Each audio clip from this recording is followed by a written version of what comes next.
And start recording. And we still have a few stragglers kind of coming in, just getting into the webinar, so we'll kind of start off a little bit slow. But what we're going to look at is different fill types today. So I'm just going to come over to my Create toolbar. If you see my mouse, I'm coming over to this icon here, which is, just create basically a rectangle. Now when this box comes up, you can see it tells me my type is an area. Well, I can click on that area and change it to a line if I'd like. But for what we're going to do, we're going to leave this as an area. Now, my stitch type is set to Auto Judge. Auto Judge is an actual fill type. It's going to be based on size. If the area I'm creating is small, it'll become satin. If the area I'm creating is large, it will automatically become a complex fill. So if I want to change that area, excuse me, then I need to click on where it says Auto Judge, and then I can access the drop-down menu here. And we're going to go ahead and go with a complex fill. And I'm just going to leave the color at the default for right now. And to create this, I just left-click and drag it to the size I want. If I want to make a rectangle, I hold the Control key, and then I can make a rectangle. But for this, we're just going to use some squares. So there's my square. Now I'm going to press Escape and Generate. And in most cases, you guys will already have generated. I think I have my view preferences set to not auto-generate. There we go. So there's my complex fill. If I look at this in 3D and zoom in, this is just a standard fill, right? Complex fill. So let me go ahead and start looking at the different fill types that we have. And make that a little bit bigger and recalculate my stitches. That's complex. When I right-click on this fill, I can change my in and out points. So if I wanted to stitch and start stitching here, I can move that in point. If I want to change the fill direction, I can mouse over this little green ball and drag the wand. And if you look down on your status bar, which is at the bottom of the screen, you'll see that the angle is changing. Once I make those changes, I just generate and let the program recalculate that change for me. Now, if I want to change this setting to a different fill type, then I need to go into my property settings. Your stitch settings or property settings can be accessed a number of different ways. First, with something selected and it's flashing, you can press the space bar on your keyboard. You can also come up to the menu and click on Stitch and Stitch Settings. There's an icon, which is your property settings here. And if you don't want to move your mouse too far, you just right-click on the selected area and go to Stitch Settings from the pop-up menu. In my Stitch Settings, I have what's called a Basic tab. In the Basic tab, it lets you select the different fill types. The basic step here, that's not necessarily the only stitch length that will be put into this fill, but there's my basic step of 3 millimeters. And every time you see step, that means stitch length or the step of the needle. And I can choose options here like stamp pattern, use my tie stitch, use a border, use compensation, use underlay, or use the feather stitch. I can also select a fabric setting here. For example, if I say, well, oh, I forgot I'm going to do this on a t-shirt, I can click here and select any of the installed or saved settings that I have, right? So I'm going to leave it at default for right now. The tie stitch, we're not going to look at the stamp pattern right now, but the tie stitch is what locks your stitching in at the beginning and locks your stitching in at the end. You want to leave that checked. You want to enable those tie stitches so that you don't run into a situation where you wash your garment and lettering, for example, starts to unravel. So you leave the tie stitches alone. Compensation, of course, you leave, and underlay you leave as well. The other things are really kind of options. So let's look at the first tab, which is underlay. And excuse me, we're going to talk about the underlay a little bit. When you have a complex fill, the underlay by default is called tatami. And what it does is it tries to balance the direction. See, my wand is going in this direction. My underlay would be created in this direction to balance that stitching so that I wouldn't have as much pull in the direction that this fill is going to stitch. I also have the option of a complex grid, and I can select the underlay here if I don't want to use this underlay and just use the arrows to move it over. For example, if I'm going to stitch this on polar fleece or toweling or something with a lot of loft, I might want to select the complex grid and move that into place.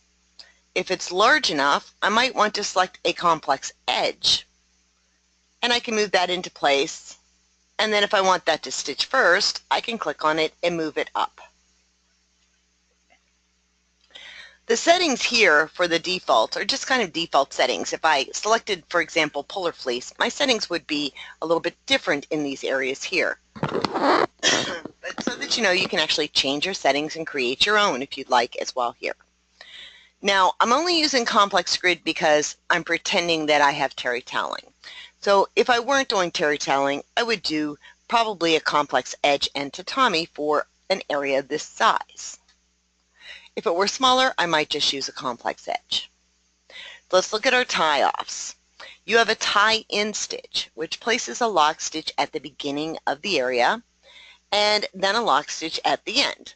The default is kind of a backwards, forwards, backward lock stitch, but some commercial machine users may prefer the star lock stitch. Generally, you know, the tie-in with the forward, backwards, forward stitch is fine. It's got 3 stitches. If you want to add, you can say make it 5 stitches. And you can make those changes here. Generally, 3 stitches will be fine. And you can see down here, it says always tie in or always tie off. Well, those options aren't selected. Instead, what's selected is tie in if, after a color change or trim, right? A previous connector, which would be your jumps, is longer than 3 millimeters. So those are the settings here. Now let's look at pull compensation. You have a standard pull compensation, and what the standard pull compensation does is add extra stitches where the fabric is going to pull. So in this case, my extra stitches would be added along these edges based on the direction of the stitch.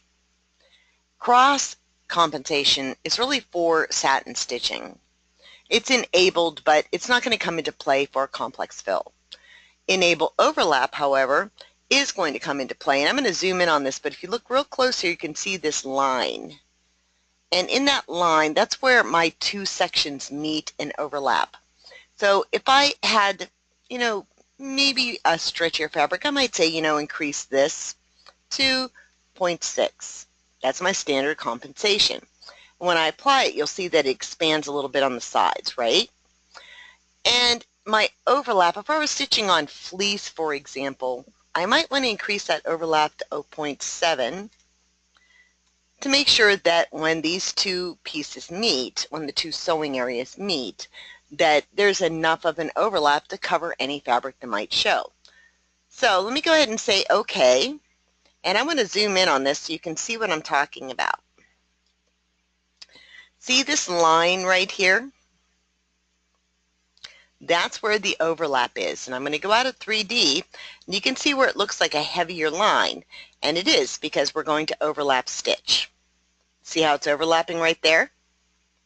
So I can increase that if I'm stitching on something like terry toweling or on polar fleece, where when these 2 sections join, I would want them to overlap a little bit more.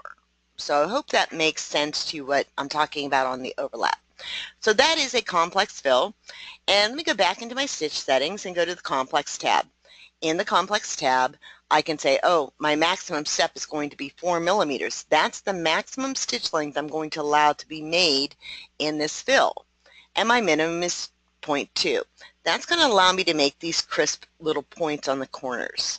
My density is set to 0.4 with the default setting, and that's kind of standard based on standard embroidery thread. And my direction is at 128 degrees. Now there are a lot of options in here which we're not going to cover all today, but one of them is gradient fill, and we'll do a webinar on gradient fill as we go through these. The other is a pattern. I can come in here and click on select pattern, And I can pick any one of the patterns that are created here, and I can get a different effect. It's not going to be a real dramatic pattern. It's just going to be a subtle change. Of course, if I have a little bit bigger, like this 4-pair, I might get a little more texture. But these patterns are just going to be kind of needle penetration patterns. They're not like picture patterns like your stamped pattern would be. All right? So there's like the little wave, and you can see what it does. It just adds a little more texture to the area. Now I can also create a pattern. So for example, I could say I want, 5 needle penetrations. That means that only these 5 needle penetrations here will let me make a pattern. And sometimes less is more. You can get some interesting patterns, right? So if I like this pattern, I could save it, or you can come over here to the random button and click on this and let the program come up with some random patterns based on the number of needles that you've selected. If you find one that you like, you can apply it, and if you want to save it, you can give it a name and save it for future use. The more needle penetrations I have, the more random the pattern might be, but sometimes it's not quite as dramatic. So I'm going to go ahead and save this pattern, and I'll say, well, let's save this, and I'm going to name it Random 1. So now when I have this pattern, it's saved. I can select Random 1 for any of the fills in the program. Let's go ahead and say OK, and apply that. And you can see it's not a real drastic or dramatic pattern, just kind of a little random pattern for some texture. If I change my fill direction, the pattern doesn't change all that much. So that is your complex fill pattern. So I'm just going to copy and paste this. We'll start looking at another pattern. We're not going to get through all the patterns today, but we'll get through a few of them. So I'm going to right-click to select this second square and go into my stitch settings again. And I'm going to skip satin because that's kind of a whole different ball game. But we do have motif and spiral and radial, and then you have your instant applique, cross stitch, fluid contour, and arc. So we're not going to get through all of these. We're only going to get through a couple, and then we'll do more on the next webinar. So in my motif, motif is kind of open and lacy. And we are going to do a segment on how to create your own motif at some point, but right now we're going to look at just the built-in motifs. Motif is meant to be open and lacy. It's not meant to be a solid fill, so you can see all of a sudden some of these options have changed, like my tie stitch is still there, but compensation and underlay aren't set. I might want to use compensation on this, but it's mostly running stitches for the most part. So we'll leave that alone for right now. Now if I just apply this, that's the motif I get because I haven't selected one. So if I come over to the Motif tab here, you have a couple of options. Use Motif A, use Motif B. And the size of these motifs is at 5 millimeters. They're very small. Sometimes you might want to increase that size. So we're going to take a look at how to work with motifs a little bit. If these are 5 millimeters, and I'm looking at a motif that has a lot of curve to it, like this flower, then there's going to be a lot of small stitches in this curve unless I increase the size, or like number 24, right? So I'm going to click on this little chain here, and I'm going to increase this motif size to about 10. I'm going to make that a little bit bigger. And if I increase the motif size, right, and I preview it, it kind of overlaps a little bit, although that's kind of interesting, right? But maybe I should change my column space, and my column space is going to be what runs along here, and increase that column space to 10 as well. Then you can see the preview's a little bit different. And the same thing with the row space. I'm going to go ahead and increase that as well, and I can preview that. You can see now it looks a little less cluttered, right? If I really want to edit visually rather than numerically, I come down here and I click on this layout panel. And in the layout panel, I have these options as well. This square up here is going to let me do basically a pattern rotation. Okay? And you can see the numbers move on my angle right here. And if I want to change that and go back to 0, I just close it and come here and numerically enter it, or I can try to align that at 0. This second column or second square down is going to allow me to adjust my columns. See my column space moving over on the other side? And if I space that on this open fill, then what's going to happen is that, there will be jump stitches because, these are supposed to be touching. This center one's going to let me rotate the actual pattern, not the fill, but the pattern, okay? So I can rotate that, and you can see in my directions it's changing there as well. And this one down at the bottom lets me space my rows. So there's my row offset. Now I'm going to go ahead and close that and set these back to their default.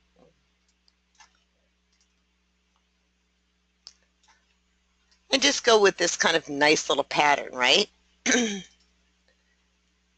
And there we go. We've got our nice little pattern again. And go ahead and apply this.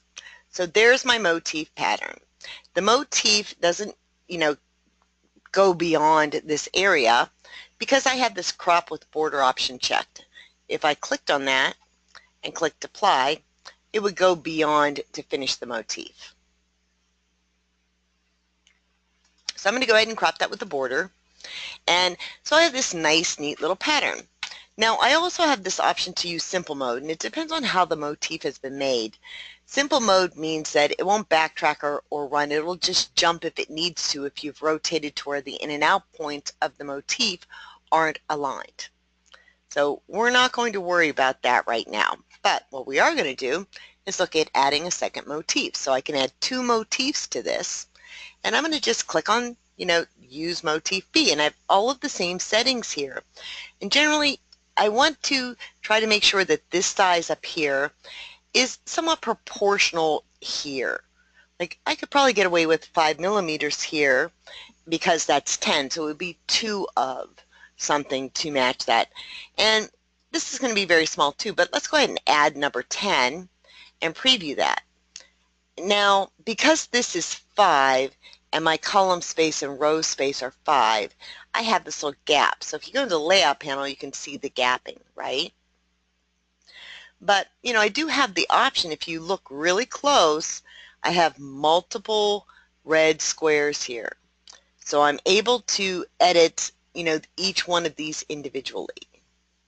Here's my rotate, and I can rotate the entire pattern, but that's the only shared rotate icon, or the only shared kind of square, I guess.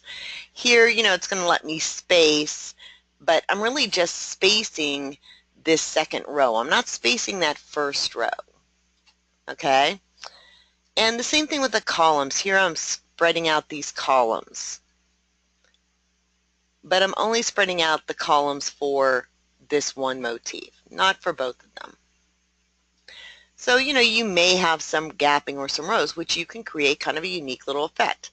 Or I could come down here and I could actually blend those together so that they are touching. If I click on preview, there's my new preview. So let's go ahead and close this. And you can see my default on this angle was 0.2, and I'm going to leave it at the default. And here's my column space. All of these numbers have changed based on the editing I did in the layout panel. Let's go ahead and say OK.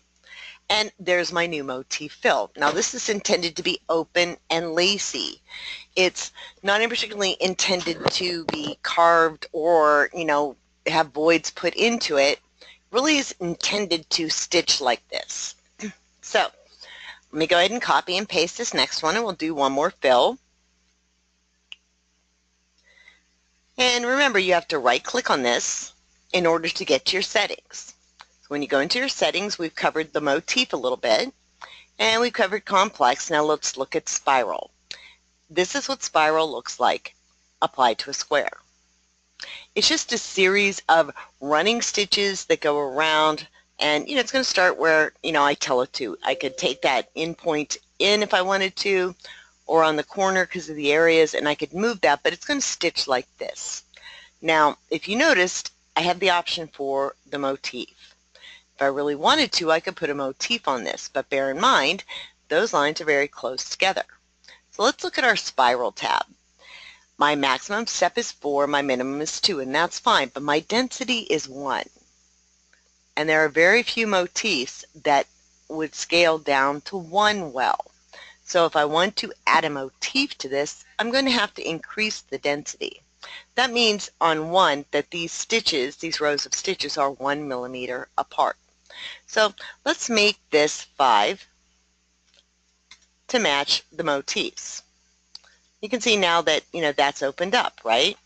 Well, let's go over to Motif, and I'm just going to go ahead and select this motif, use Motif A, and you see I can use Motif B too, right?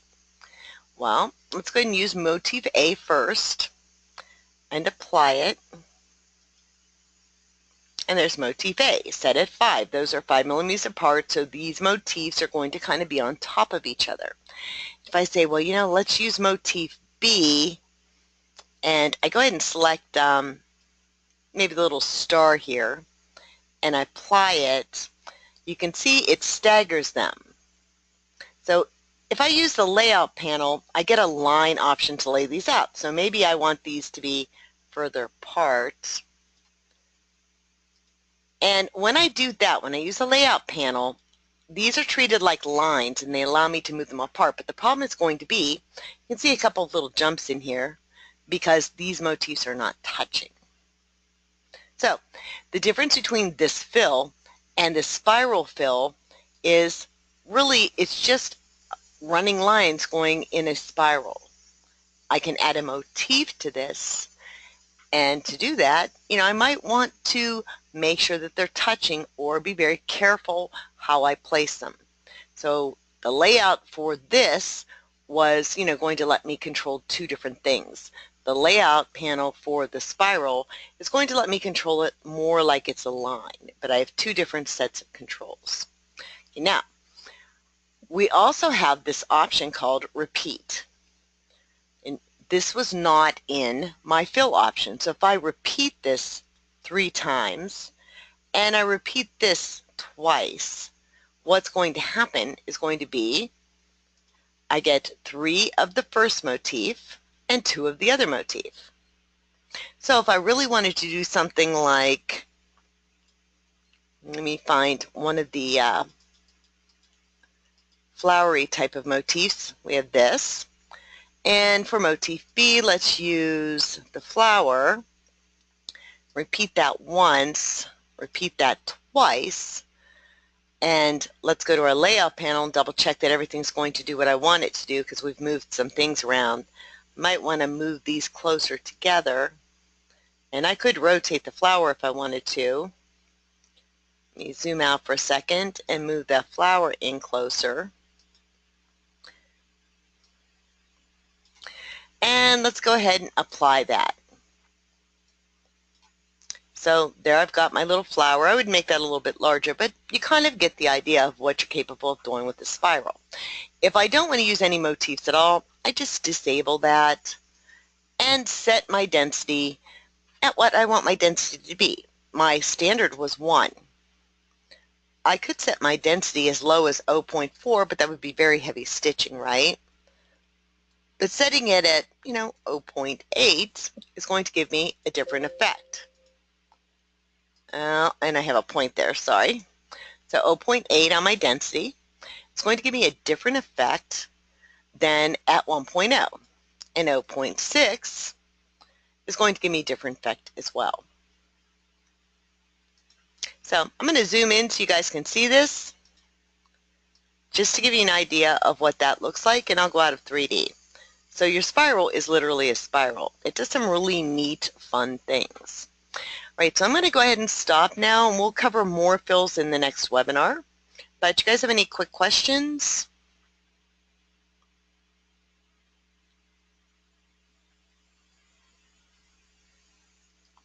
Okay, I have a couple of good questions. Marilyn wants to know if this includes letters too. Yes, I can apply all of these fills to letters as well. But bear in mind, if I have a T, my spiral is going to look a little different in that T, so you're going to have to be careful what type of lettering you apply that fill to. She's also asking if I change my fill direction, if you have to change the underlay. No, the program automatically does that for you. And no, Jane, Tuesday's webinar has not been posted yet. I literally got home at 2 a.m., so it's not going to be posted probably until tomorrow because I had a training session this week. And let me go ahead and stop.